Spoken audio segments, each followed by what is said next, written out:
For the sake of time, I'm going to go quick through this because I just want to give you guys ideas of what we're thinking about as physicians when we're trying to do this. Obviously, you should get a good history and a good physical exam. And there's something that we love called the Get Up and Go test. And this is a simple test. You put a chair, you have the patient get up from the chair, and unlike in my office, where every chair has arms that you could use to get up, you give them a chair without arms. And you see who's doing the head bob to get up. And then you watch him get up. He's guilty, huh? And then you time him how long it takes to walk to 20 feet. And you got to walk to 20 feet, and then you got to have them turn around. And then they come back, and then you watch them sit down. And watching them sit down is also important because you get the ones who sit, and then you got the ploppers who just plop into the chair. And again, that's a sign of muscle weakness. And so there's one little test can tell us so much about who's going to fall and who's not. And then, their activities are important. And then you want to look at their leg extension weakness, which is, what we're using to get out of the chair. You want to look at somebody's balance.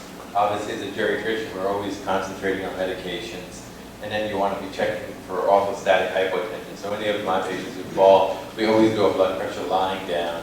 And then we have them stand up, you wait 3 minutes, and then you check their blood pressure again to see if there's a drop. And we're looking for things that are easy to fix. And the mnemonic that I teach the medical students is called DROP. You want to look at diseases, Parkinson's, Alzheimer's. You want to look at drugs, sedatives, sleepers. You want to know about the recovery. When somebody fell, did they wake up confused? Were they dizzy? Were they incontinent, looking for a seizure? The onset, what happened when they fell. All too often, you fell, and that's the end of the history. And you want to know what happened so we can see if it's a medical event. It could have been a mechanical fall, you slipped over something, but it may have been you got dizzy and then you lost your balance, and that gives us a lot of information. And then the prodrome is the feeling that you had a couple of minutes before it, and then precipitants, when you're drinking, when you're eating, things like that really help us to figure out what's going on with the fall. And when this happens, if the doctor doesn't ask you, you could tell them.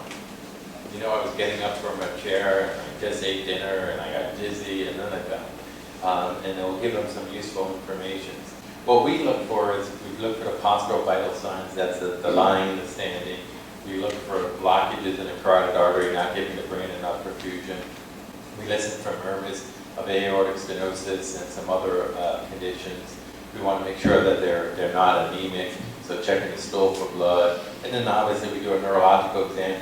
Do they have peripheral neuropathy? Do they have muscle weakness? And then we wanted to know what else were they doing in the fall. Sometimes people were out, in June, July, down here, and they just walked 4 miles, and they got dehydrated, and so you want to know what else they were doing. We talked about the Get Up and Go test. The other thing we do with them is something called a Bromberg. And a Bromberg is basically you have the patient either stand or sit, hands straight out in front, palms up, and then you have them close their eyes. And what happens is when their eyes are open, they're pretty centered, because the eyes are telling them where they are. When they close their eyes, they start giving this. And then we come up gently and we give them a little push, and some people will fall backwards.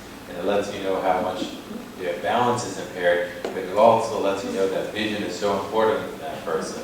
And the other person, when they wake up in the middle of the night, should be putting their light on, because their vision is what's going to prevent them from falling. Gait observation. We used to do what was called tea rounds.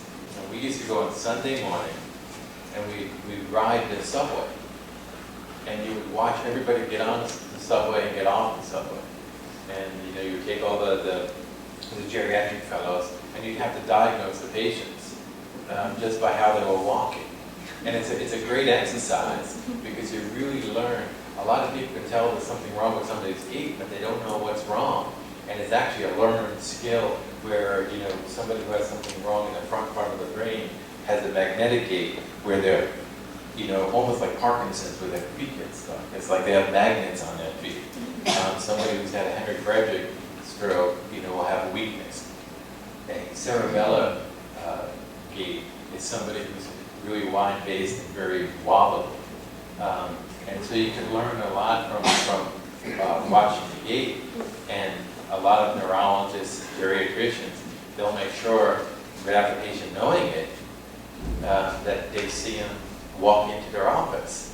And unfortunately, with the office visits being cut so short, the doctor runs in, you're sitting down, and they actually never see you walk.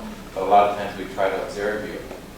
If the patient knows that you're watching them walk, then they walk like they're in the Navy. Perfect straight. So you gotta, they can't see you, because otherwise they change how they walk. And then somebody who has neuropathy, they're the ones who slap their feet, because they can't feel where the ground is. So they end up hitting the ground a lot harder. So you could learn a lot just by watching somebody.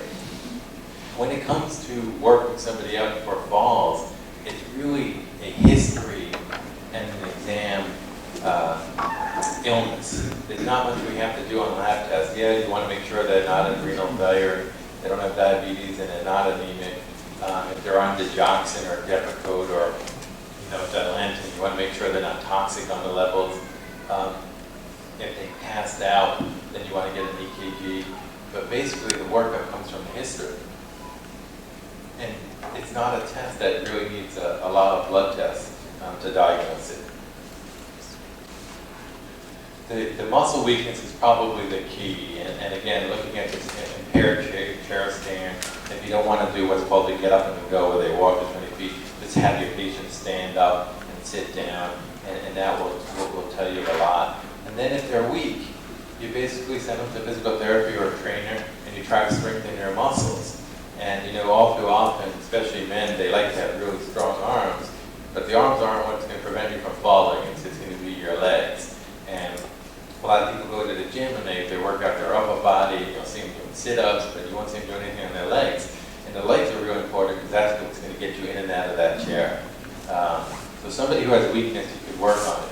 Somebody who has poor balance, you want to make sure that their vision's improved, but you can work on balance training. And there's all kinds of creative devices, and there's a funny little story about this. We did a large study trying to prevent falls, and up at Harvard we had a physical therapist, we had a balance platform, and we moved the platform around, and after a while the patients did wonderful on this balance platform. They really adjusted to it, but they fell just as much. And then a little podunk hospital out in the upper Midwest, they did Tai Chi, and they prevented falls.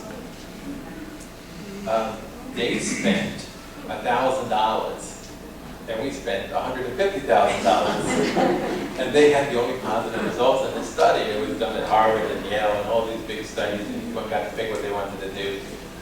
And the only reason why I'm telling you that, it's difficult to prevent falls. And sometimes simple things like Tai Chi can really make a difference.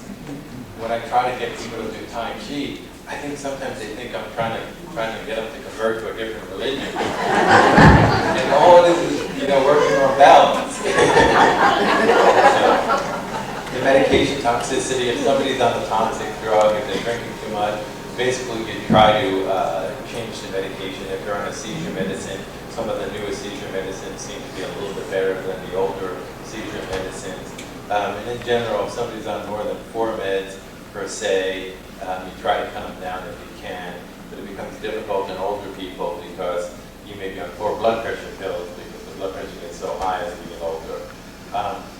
Orthostatic and postprandial hypertension, the reason why I put this up here is a lot of doctors aren't too familiar with this, and it's good to be aware of it. If somebody's having it, a lot of times you may let them run a little bit higher. If somebody's blood pressure is going from 130 and then falling down to 70, well, maybe that patient you want them to run 150. Their blood pressure will run a little bit higher. So when they fall, they only fall down to 90 or 100. So the rules change a little bit. If they're having their pills when they eat their meals, you have them have their meals and they can take their pills later. Try to separate them. Exercise. If somebody has postprandial hypertension, they eat and their blood pressure falls, if they immediately start exercising after eating, their blood pressure doesn't fall. The problem is once they stop exercising, then their blood pressure falls. So you have them exercise, go for a walk, and then you can have them sit down and let the episode pass. And then you can have them raise the head of the bed at night. It helps prevent you from absorbing the fluid in your legs. So you allow people to get a little bit of swelling, which helps keep their blood pressure. And then hard to believe, but occasionally we we tell people to have some more salt in their diet. And it's only for the people who are dropping their blood pressure. So, what doesn't work in preventing falls? If you review somebody's medication and you say that Ambien is bad, that Valium is bad, that Benadryl is bad, but you don't actually do anything about it, it doesn't do anything. You got to actually stop the medications, come up with a better alternative, and that's what happens all too often. And the doctors tell you the drug is bad, but they don't remove it and they don't give you another suggestion. Changing the home environment. I just did a home visit a couple of weeks ago on somebody who had a fall in Pelican Bay. In her house, she's got bad macular degeneration, legally blind, and her house is full of all these nice throw rugs. But it was an accident waiting to happen. So you go there, you change the environment, and you make sure everything is fine, especially for people who have visual problems. Self-management programs, there's been studies giving people a list of medicines you shouldn't be on, some exercises, trying to get the multidisciplinary approach. And then if you give advice with no action, that never works. So you have to give somebody advice, suggestions, and then make sure that it actually happens. And the sum of the whole talk about falls truly is the whole is greater than the sum of its parts. So each little thing is additive. So if you find somebody who has 6 risk factors for falling, you want to try to fix all 6 of them. There's some you can't fix. If somebody has peripheral neuropathy, you can't make it better, but you can try to make it from getting worse. You can change the things in their body. You can improve their muscle strength. You can change their medication. You can make sure they're not dropping their blood pressure. But you need to do all those things to actually have an impact on preventing somebody from falling. And so this, again, we learned a big lesson about this. It's not expensive. It's not strenuous. I think for somebody who's 50, 60, 70, yoga is probably a better exercise because it combines the strength with the flexibility. But sometimes for older people, Tai Chi is pretty much just balance. It's not really a strength type of exercise. And study after study has really shown that it can prevent falls.